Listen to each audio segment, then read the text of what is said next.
Ay mga trops. Ayan, so good evening mga trop. Time check natin. Kuna saktong alas 6:15. Ayan. So medyo maaga-aga yung uwi natin ngayon. Kaya lang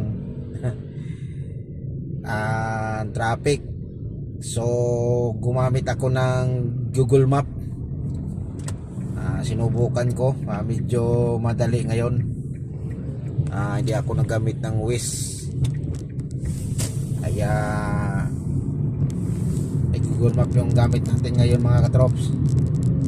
So yun nga, 1 oras and 15 minutes bago tayo makarating ng Cainta.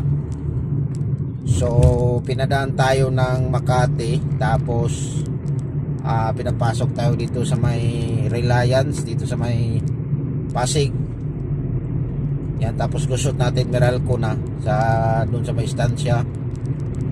Yan, so medyo madali. Okay naman, kaya lang 1 oras nga lang din at saka 15 minutes. So nandito na tayo ngayon sa extension ng Ortigas, malapit sa C5.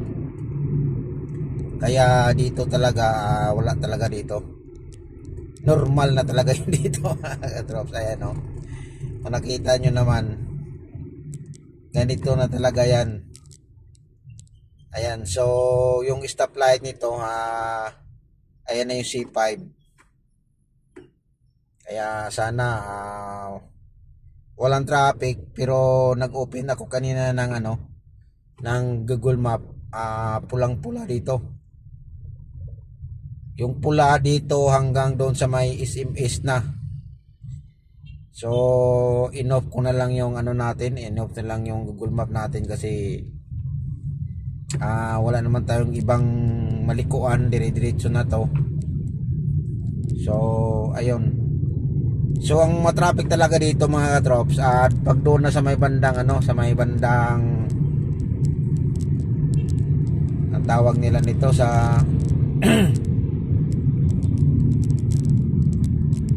pagpasok natin ng Pasig. Ito yung sinasabi ko sa inyo mga trops na na stoplight ng C5.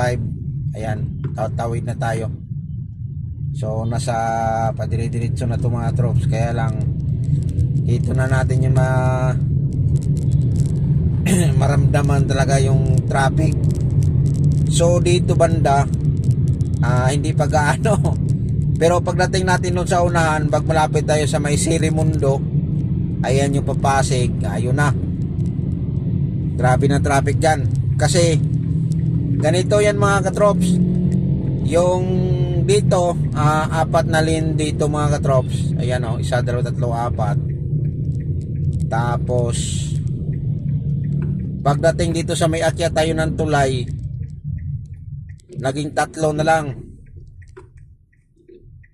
3 lane na lang doon. Kaya dito nagsiksika na sa unahan nito ng konti mga trops pag malapit na tayo sa Sirimundo. Grabe, matinding traffic na. Ayan nagsimula na mga trops. Sana mabilis doon. Kasi madagdagan pa to ng isang linya mga trops, yung galing doon sa may Sirimundo. Yung papunta pa ng mga Antipolo, yan madagdagan na naman ng volume ng sasakyan doon. Kaya mas lumala. Pero may diskarte dito mga trops para medyo mabilis yung takbo mo. Gayahin mo lang yung dinadaanan ko mga trops. Kasi na to mga trops, kumbaga proven and tested na to para sa akin, kasi araw-araw ka pa naman dumadaan, di makita talaga yung linya na medyo mabilis. Kumbaga naobserbaran mo na kung saan mas mabilis. Dito mga trops, dito tayo sa pinakagilid. Dito tayo sa gitna. Lilipat tayo pag lampas natin dito ng flyover. Ayan, so dandahan na tayong lilipat. Kasi yung iba mga katrops, papuntang Sirimundo, papasig, walang traffic. Kaya mabilis. Dito tayo sa pinakagilid. Ayan, nagsignal na ako na pag pinakagilid mga trops. Pagdating doon sa pakit na tayo ng tulay, pagdating natin sa Sirimundo Street, doon na tayo babawi. Doon na tayo lilis. Tingnan mga trops. Ayan o. Yung sa kabila yan mga trops, pila na yan. Yan kasi padiretso na yan. Pero tayo, dito tayo sa pinakagilid. Kung baga, diskarte ang tawag nila nito mga trops. Ayan o. Nakapila na yan sila. Ayan. So kung pumila tayo dyan, nandun pa tayo sa malayo. Hindi pa tayo nakaabot ng ganito. Pero dahil yun nga, diskarte yung ginagawa natin, siyempre dito tayo. Ayan o, diba? Yung dinadaanan natin, medyo mabilis. Ayan, kasi ito yung linya na to, Pasirimundo to. Ayan, ito yung diskarte dito mga trops. Pag makapunta kayo dito, tapos papunta kayo ng Antipolo, ito kayo sa pinaka right side. Ayan o. Ayan, tingnan mo sa kabila. Yan sa kabila mga trops. Hindi na yan gumagalaw. Tayo gumagalaw dahil yung sasakyan dito, Pasirimundo, walang traffic kasi dun Pasirimundo. Kaya dito tayo sumabay tayo sa kanila. Pagdating natin doon sa dulo, siyempre dito na tayo dito na tayo pipila. Kaya medyo nabawas-bawasan yung traffic natin kasi kung kumila pa tayo doon sa pinakadulo, nandun pa tayo. Medyo malayo-layo pa. So yan po yung diskarte dito sa dito tawag nila na kalsada. Pag makadaan kayo dito, pag mapanood nyo yung video nito, ayan, may may idea na kayo. Kasi nakukuha ko na to yung mas mabilis. Kaya yun talaga yung dito. Ito yung mga na yan, yung bus na yan, yung kulay green yan.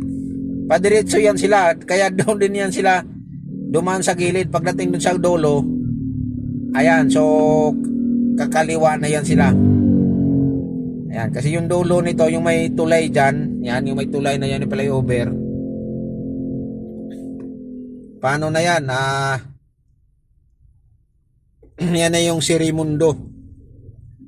Ayan. So, ganito lang yan mga trops. Pag matraffic, kailangan may diskarte ka para mapadali ka. Ayan, nakita nyo yung tulay na yan mga trops, yung flyover na yan. Yung kanto na yan sa bandang right side, yan na yung yan na yung Sirimundo Street. Yung mga jeep yan dumadaan, mga private, yung Pasirimundo, wala kasing traffic yan mga trops Dito lang yung nagkaroon ng traffic kasi naiipon. Naiipon yung mga sasakyan dito. Kaya yung mga umakyat ng tulay kasi nagkaroon na lang ng 3 linya na lang, tapos may mga motor pa. Kaya ayun, so nagkaroon ng traffic, pero at least nakakuha tayo ng idea. Siyempre dito tayo. Dito tayo sa gilid. Ayan tingnan mo mga katros, di ba ang traffic na? Kasi naiipon yung sasakyan dito Ayan yung mga Pasirimundo yan mga katros, yan. Ito yung jeep na to, yan, yung pamasada na yan. Yan, paakyat yan nila ng tulay, Antipolo din yan. Yan sila dumiskarte din yan sila kasi araw-araw pa naman nila yan dinadaanan. Di alam na nila yung saan yung linya na mabilis. Ayan, yan, Ortigas yan sila. Paano yan? Patanay, Antipolo. Yan, kaya dito sila dumadaan sa gilid. Kasi alam na nila na mas mabilis dito sa gilid. Kaya yung mga otros yan, di ba? So, dito mga tropa, pag traffic, diskarte lang ang gagawin mo dito kung diskartehan lang. Paano lang ito mga trops? Kung baga eyes to the board, kailangan alerto yung mata mo dito kasi yung iba dito mga trops, lalo na yung mga motor, ayaw magbigay. Ayan padaanin natin yan mga trops kasi nagsinyas yan mga katrops. Pasirimundo pa yung motor na yun Ayan nagsignal siya Pasirimundo yan. Kaya sumingit talaga siya Ilaway talaga siya nagawa. Kasi hindi sana siya pagbigyan Alam mo naman yung mga dito. Gitgitan talaga dito. Ito yung mga buhay driver. Kailangan diskartehan talaga. Wag mo talaga Kasi kung pagbigyan mo yan, wala ka. Ikaw ang may ipit. Sila nakalusot na, ikaw na iwan. Kaya ganito lang yan mga katrops Yan, eyes to the board lang mga katrops. Kailangan talagang hindi ka magkamali dito kasi Kung magkamali ka dito, wala na, sapul ka. Kaya dito mga katrops, karamihan talaga dito magkasagian. Kasi alam mo naman yan dito, ayan yung mga bus mga trops, ayan o yung kulay green. Diba, nasa kilid pa natin yan kanina. Kaya alam na nila kung saan yung linya na mas mabilis. Ayan o. Tikdikan talaga yan dito mga trops. Ito yung sinasabi kong paakyat na ng tulay. Ganito talaga yan dito. Pero pag masanay ka na mga trops, para ano lang, parang wala na lang sa'yo. Alam mo mga trops, yung clearance dito na magkatabi mga trops, tag isang dangkal na lang. Ang clearance lang dito mga trops, tagiliran mo, side mirror na lang yung clearance dito. Kailangan hindi mo maano yung side mirror nila kasi yan na lang yung pagitan mga katrops dito pag umakyat ka na dito ng tulay. Yan o, sus grabe. Minsan tagkalating dangkal na lang, tatama na yung side mirror mo. Kaya padiskartiyahin na lang talaga mo. O, tingnan mo. Kasi may time naman na maluwag. Kaya tingnan mo, tulad nito maluwag o biglang lumuwag. Yan ito yung mga trops. Ito yung buhay ko mga katrops. Kailangan talagang alert ka talaga lagi para hindi ka masagi at saka hindi ka rin makasagi. Ayan, so ito na yung sinasabi ko sa inyo mga trops, na nandito na tayo sa tulay. Ayan o, so naging 6 dun sa baba, pagdating dito 3 na lang. Kaya traffic talaga, tapos may mga motor pa sa gilid. Ayan o, ayan, isang van, tapos tayo, tapos pinakagilid, 3 linya na lang, tapos yung pinakagilid sa kabila, yan na yung mga motor. Kaya ayan yung mga trops, so ingat-ingat na lang po tayo sa biyahe mga trops. Thank you for watching, ang God bless ating lahat.